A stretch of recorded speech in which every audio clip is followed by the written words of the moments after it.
Why do I put this within the strange finds? In general, we are used to find elephant tusks in some shipwrecks. The trade of ivory was very intense in those centuries. And it's well documented. So they were, yes, and they were killing elephants to transport the tusks, and a lot of jewelry and ornaments were made of that material. It looked to me like the roots of a mangrove forest, but it's 30 meters deep and really far away from any coast. That's what I was gonna ask. Or his exquisite cargo of porcelain, Chinese porcelain from the Ming Dynasty. The Espadarte went down, it sank in 1558. Hello everyone and welcome to Underwater Adventures with Alex Mirabal. Today we will talk about the strangest things I have found when working on shipwrecks. So let's dive into it.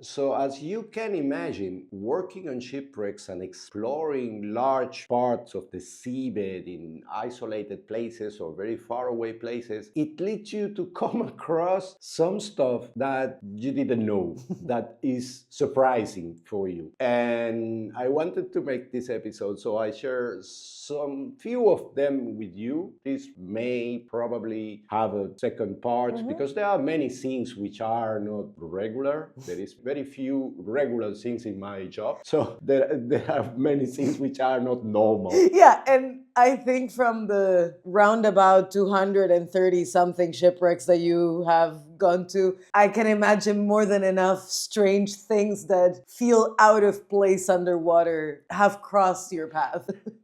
Yeah, well, we have been lucky, my team and I, we have been lucky to go through many things, working in very different parts of the world, which gives you the chance of finding or discovering things that you really have no clue that they existed. I mean, some of them, some people know, but they were interesting to me, and you guys will let me know in the comments if you have a similar experience of, someone who has gone through the same thing. And I wanted to start by something which is very interesting. It is not a shipwreck, but I found it looking for a shipwreck. So these are the sunken woods or forest in Indonesia. It's a very strange situation. I mean, I have seen it only once, and you can imagine how a sunken forest or a sunken woods would look like, right? I didn't. I was in Indonesia in the south of a place that is called Discovery Rock, that is to the east of the island of Bangka. And we were doing a large magnetometer survey in that area because there were indications that there could be a shipwreck there. We were running the magnetometer and the side scan sonar because it's a seabed which is quite flat, and we had covered a large area around this rock. I mean, the information in the archives is that the ship hit the rock, it didn't sink there, and kind of refloats a bit and then sunk further to the south of the island, already at a depth of about 30 meters. So we were exploring with the magnetometer and the side scan sonar in the depths of from 20 to 45 meters of depth. As I said, the seabed is quite flat, it's quite easy to spot anything different. So both the side scan sonar and the magnetometer were very useful. And we got a magnetic hit in one place. We had to check every magnetic hit that you read. And we prepared and we went down, the diver and I, we went down to check, well, the magnetic hit was, how to say that in English? It's a fish trap. It was a kind of a box that the fishermen made, which is metallic. It has this mesh. I will put a picture. There's the irony of that cartoon. I think the restaurant where they serve the Krabby Patties is a fish or a crab trap? Crab trap. And that's supposed to be the restaurant for the underwater city. So yeah, I'll put a picture, but I think I have a mental image of what you mean. Well, this is one kind of the scenes that we find very often in the magnetometer surveys, because remember, the magnetometer gives you a reading of something which is metallic, which is ferromagnetic. It could be anything. And in this case, in that area, we came across quite some of these fish traps or crab traps. And obviously you have to check them all to tick on your files that, okay, it's a modern thing, it's a fish trap, it's nothing archaeological or of interest for us. We went down, we saw that trap and that cage, and when we were about to leave, I saw a little bit further away in the seabed like a strange feature, something which was not the regular sandy seabed that you see in every dive in that area. So we had enough time. I mean, it was 30 meters deep, but we just arriving in the place, we saw the trap and the dive was already like finished. Yeah. So we still have air and we still have time. So I signaled my buddy and I point him, let's go there and check. So we went there and we started seeing on the seabed, or in the seabed, because it was actually inside the seabed, all this wood, but like snakes, all this wood on the seabed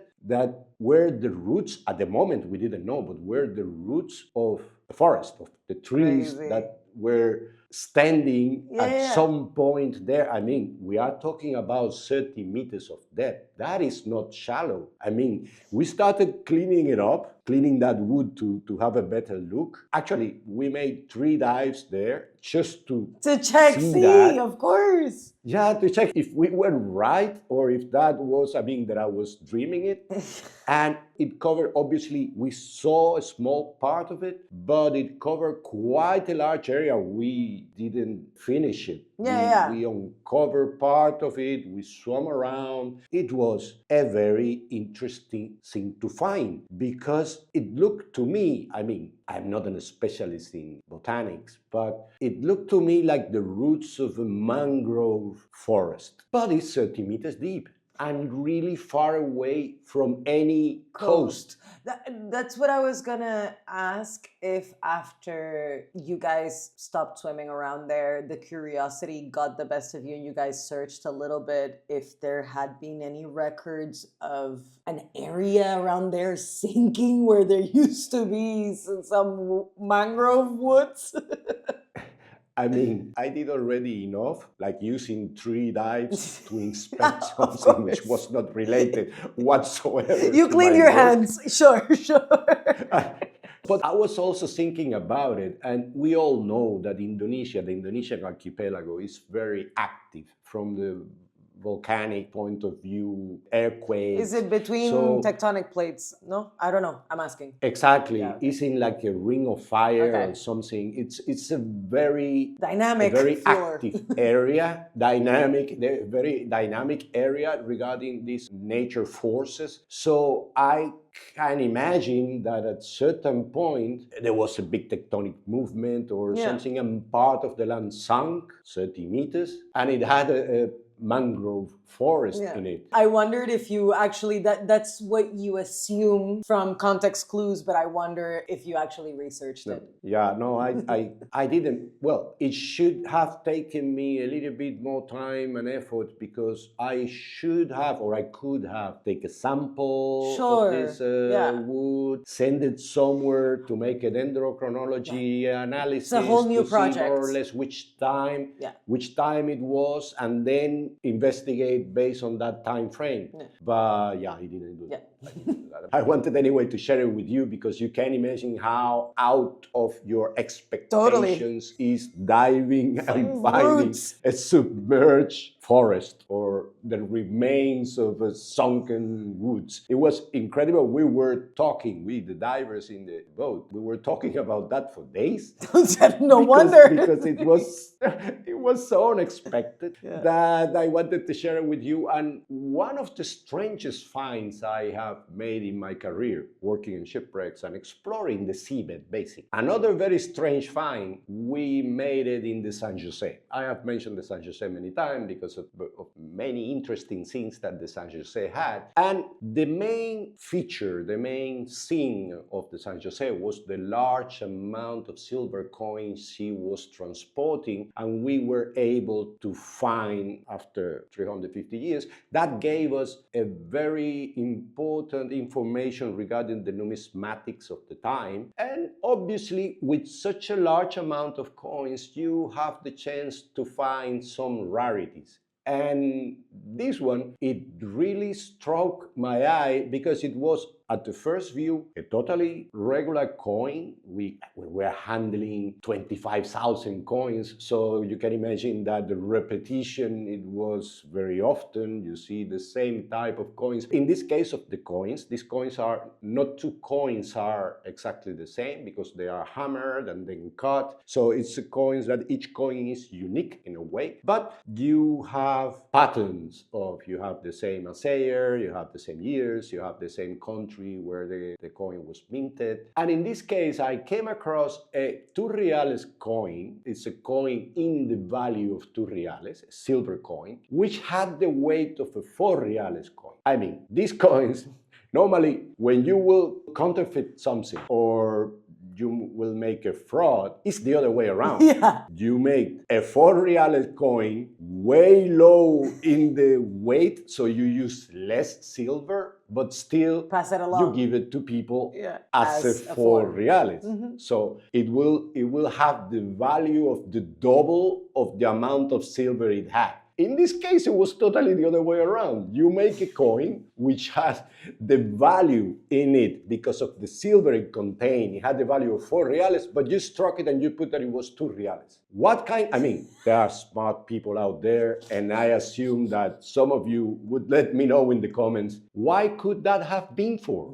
Why? Why someone would make a coin that the face value, the denomination of the coin, is less than the material that is made of? This is something I have never seen. I have seen lead coins, which is total fraud. It's a total fraud. But I think it may have been as a joke because it will not pass as a silver coin. But I have seen lead coins. It would have not mistaken anyone. Even anyone back then would have been like, yo, no. I have seen coins of 8 reales in the stamp, 8 reales, and then the weight is like less than a half of the coin, which is not the case, the weight that the coins normally lose because of the immersion in seawater. The coins with the erosion and scratching on the seabed, they lose weight, but not that much, not like the half. And on the other hand, this 8 reales coin I'm mentioning, it was quite well preserved. So it was not very different in weight than the moment it was made, but it was big and it could pass, it could pass. You can give it to someone and say, okay, I will buy this cow with these 8 reales. Back in the day, you could buy a cow with 1 8 reales coin in the Americas, in the recently discovered Americas. So it was as important that you use half of the silver to buy a cow that will have cost you. So why someone would make something which apparently is bad for yourself? You made a 2 reales coin with the amount of silver belonging to a 4 reales coin, double of the value. So yeah, we will probably find out. Could it be something as silly as they made a mistake and that's it? Of course, of course. I have talked to some numismatists, friends and colleagues of mine, and they say that, but they screw it up. Yeah, they made mistakes all the time. But okay. Still, it's not a mistake I have seen repeated. Yeah. I have seen plenty of mistakes when striking the coins, you know, the shields and the ornaments, the elements in the coins. They're shifted. Displays, or they were shifted. Yeah, I have seen that many times. I have seen dates which has been re-stroked because somehow they made a mistake and they put then another number. So I have seen all that, but a coin which was so clearly marked 2 reales and it had so clear the weight of 4 reales, I have never seen that, because on top of it, it does not make sense, at least not to me.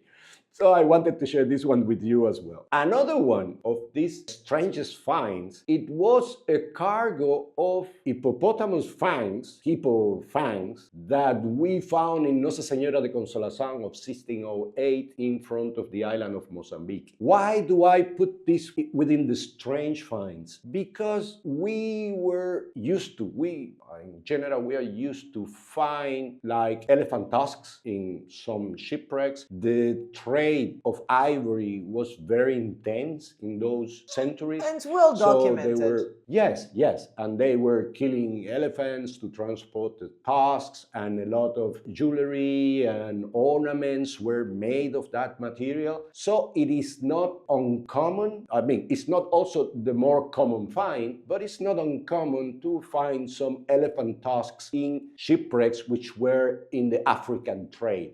Yeah. Ships that were engaging in trade between, let's say, India and Mozambique. Even in Cuba, we found a wreck with some elephant tusks.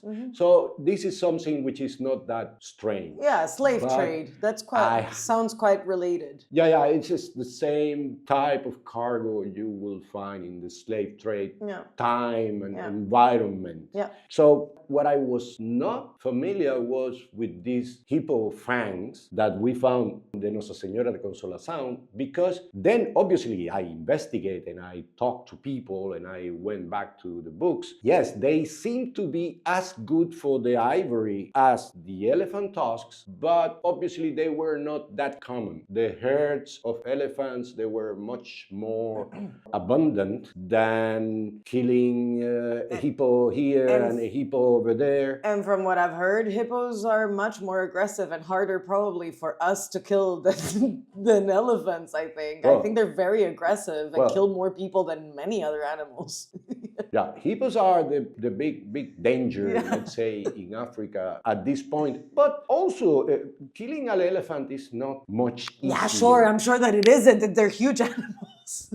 Yeah. No, but probably also the amount of ivory in a tusk of an elephant is much more than what you can gather from hippos. Yeah. But for us, it was really surprising because the first pieces I found, we were finding elephant tusks, which are larger and are easier to spot. But when I found the first pieces of the hippo fangs, I thought that it was a small elephant tusk, that it was a small elephant tusk, that it was from a baby elephant or whatever. So it didn't impress me that much. But when they start finding more and more, and then with the typical shape of the hippo fangs, I said, no, this is not baby elephants or anything. So it was very clear. It was very surprising to me. I then was contacted many years after the excavation. I was contacted by a gentleman from Goa, India, that he was writing a publication about the ivory trade, and he confirmed that yes, finding hippo fangs was common-ish in ships, that is not unheard of. Yeah, not common, but it's not unheard of. Yeah, for me it was the first time, actually the only time, I have found elephant tusks in quite some different wrecks, but this hippo fangs in that amount only in the Nossa Senhora de Consolação, and I wanted to share it with you as one of the strange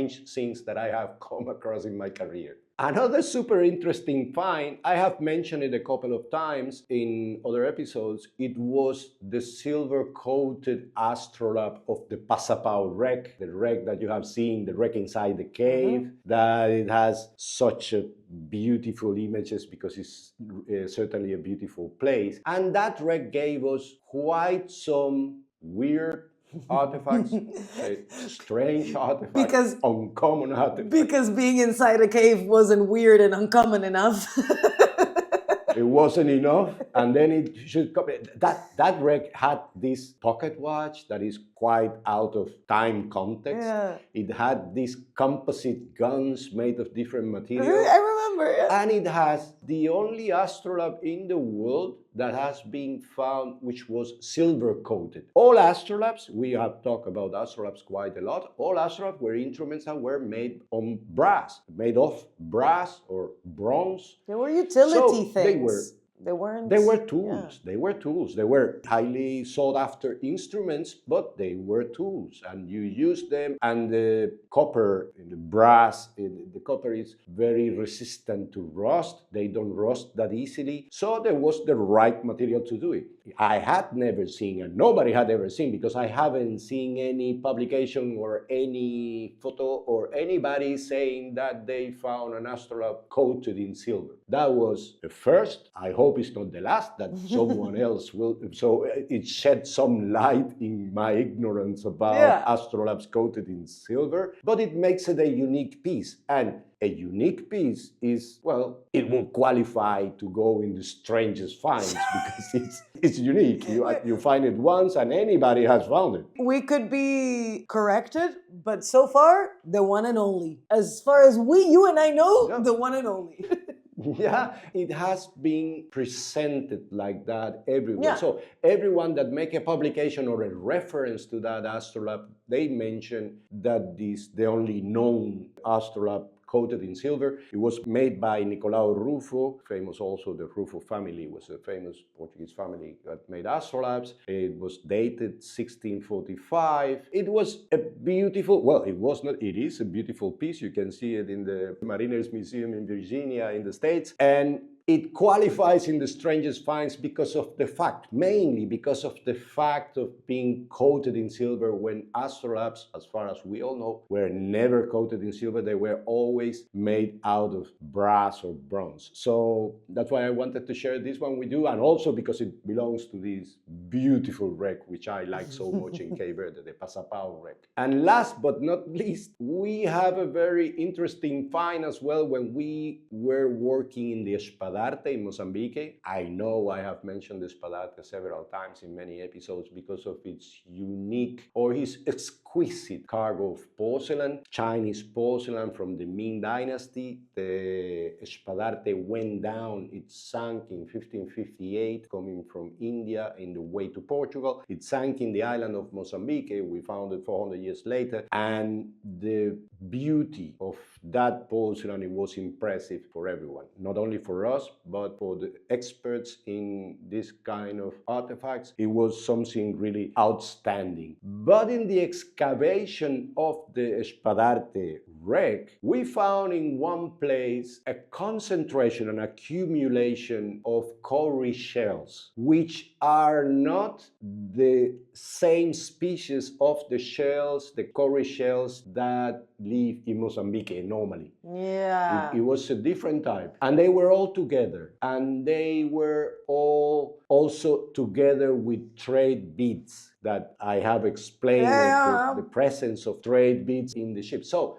we had to guess and to investigate why that group, that large group of cowrie shells was doing there in the context of the wreck. They were not in the surface nearby, they were in the context of the wreck in a very small area, all together with trade beads. Yeah. So we came across the information that yes, as many of you already know, cowrie shells were used as currency in the trade in Africa. I think still today in some places they are used as currency for low value stuff. Yeah. At that time, maybe it was not that low value. You could buy with a handful of cowrie. The same cow from the Reales maybe was with the cowrie. Probably you can also buy the other cow, the sister of the guy of the 8 reales with the weight of the 4 reales. I wanted to bring this one because it was impressive for me. I knew about the use of cowrie shells as currency really in the back in the history, but never had the chance, because imagine finding something which is from the sea in a shipwreck, it makes you naturally think that they are there for natural causes, that they don't necessarily belong to the ship, unless you find out that they are not the same species that lives there, or like we have found in other places, red coral in shipwrecks that was obviously transported, but red coral in the form of in the natural form, so, not used as jewelry. The coral itself, not processed. And everyone knows red coral doesn't grow that shallow. You have no red coral around the shipwreck, and then you find an important group of these objects. So you have to assume that they were coming in the ship. Well, the same happened with these cowrie shells. And I wanted to bring it to you because not everything is gold and silver and porcelain. You sometimes can make these incredible and super interesting finds in something as simple as a seashell, you know. And it's something I love. I was waiting for you to finish it to just highlight what an interesting job you have. How crazy. Like, I know we get it. We make the channel. That's, I guess, the whole point. But it just dawned on me, because of the selection of this list being so, each thing is more random than the next. For me, it's just like, wow, what an interesting job, because not only you're trying to place the artifacts and understand its context and the knowledge for human history and everything, but also, as you also have said it, we have said it before, the multidisciplinary aspects that the job has, that you either have to have an affinity or at least a curiosity to push back, because you could very well say, cowrie shells, okay, these are not natural from this area, but maybe they were sick and they made it here. Also, you could have found a way of justifying it to yourself because you didn't want to research too long, and you didn't. And I guess that's the difference between being good or bad at your job or whatever, interested or not. But being curious.